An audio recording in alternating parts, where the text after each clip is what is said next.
జిల్లా తెలుగుదేశం పార్టీ కార్యాలయంలో గాంధీ జయంతి వేడుకలు ఘనంగా నిర్వహించారు. గాంధీ చిత్రపటానికి ఏపీ వక్ఫ్ బోర్డు చైర్మన్ అబ్దుల్ అజీజ్, బీదా రవిచంద్ర గాంధీజీ చిత్రపటానికి పూలమాలలు వేసి నివాళులు అర్పించారు. గాంధీ జయంతిని పురస్కరించుకుని టీడీపీ జిల్లా కార్యాలయంలో గాంధీ చిత్రపటానికి పూలమాలలు వేసిన అనంతరం గాంధీ బొమ్మ వద్ద ఉన్న గాంధీ విగ్రహానికి పూలమాలలు వేసి నివాళులు అర్పించారు. ఈ కార్యక్రమంలో ఏపీ వక్ఫ్ బోర్డు చైర్మన్ అబ్దుల్ అజీజ్, బీదా రవిచంద్ర, మామిడాల మధు, ఉచ్చి భువనేశ్వరి ప్రసాద్, కార్యకర్తలు, నాయకులు పాల్గొన్నారు. అందరికీ నమస్కారం. ఈరోజు జాతిపిత మహాత్మా గాంధీ గారి జయంతి. దేశమే కాదు, ప్రపంచం మొత్తం కానీ మోహన్ చంద్ కరమ్చంద్ గాంధీ గారిని మహాత్మా అని అందరు కానీ గౌరవిస్తారు. అంతటి మహానుభావుడు ఒక సామాన్య కుటుంబం నుంచి జన్మించాడు.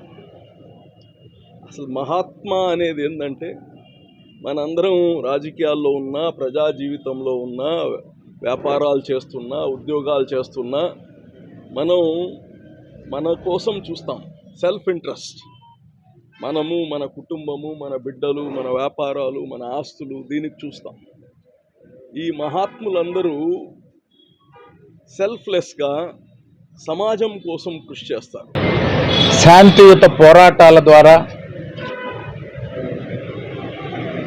భారతదేశాన్నంతా స్వతంత్ర పోరాటంలో కార్యోన్ముఖులను చేసి ఒక శాంతి మార్గంలో ఈ దేశానికి స్వతంత్ర సాధనలో కీలకమైనటువంటి పాత్ర పోషించినటువంటి మహనీయులు జాతిపిత మహాత్మా గాంధీ గారి జన్మదినాన్ని పురస్కరించుకొని ఈరోజు పార్లమెంటు పార్టీ అధ్యక్షులు, ఆంధ్రప్రదేశ్ వక్ఫ్ బోర్డు చైర్మన్ గౌరవనీయులు అజీజ్ గారి ఆధ్వర్యంలో ఆ మహనీయునికి స్మరించుకుంటూ నివాళులు అర్పించడం జరిగింది. ఈరోజు భారతదేశం కాదు, ప్రపంచం అంతా ఏ విధంగా అయితే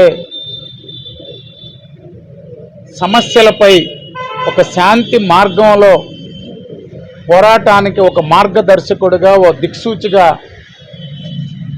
మహాత్మా గాంధీ గారిని చర్చించుకునేటువంటి పరిస్థితి.